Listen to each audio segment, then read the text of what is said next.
Welcome to Samba Samba. Enjoy the video. In this video, I will explain how to make tom yum soup at home. First, let's gather our essential ingredients.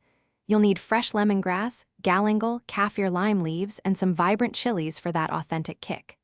Don't forget your protein, like shrimp or chicken, along with fresh mushrooms.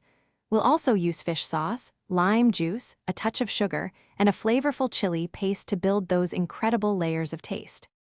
Now, let's create the heart of our soup, the broth. Bring 4 cups of water to a boil in a pot. Add your prepared lemongrass, galangal, and kaffir lime leaves to the boiling water. Reduce the heat and let it simmer gently for about 10 minutes, allowing those wonderful aromatics to fully infuse.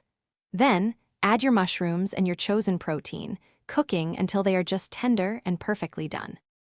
With your broth and protein ready, it's time to perfect the flavor balance. Stir in 2 tablespoons of fish sauce, 1 tablespoon of fresh lime juice, and 1 teaspoon of sugar.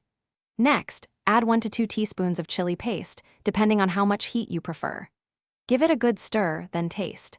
Adjust any of the seasonings as needed to achieve that signature sweet, sour, and spicy tom yum profile. Your delicious homemade tom yum soup is now complete. Ladle the hot soup into bowls. For a beautiful finish and an extra burst of freshness, garnish each serving with some vibrant, fresh cilantro leaves. This soup is best enjoyed immediately, perhaps alongside a bowl of fluffy steamed jasmine rice for a truly satisfying and authentic Thai meal. Enjoy every spoonful of your culinary creation. Thanks for watching. Consider subscribing if we helped you.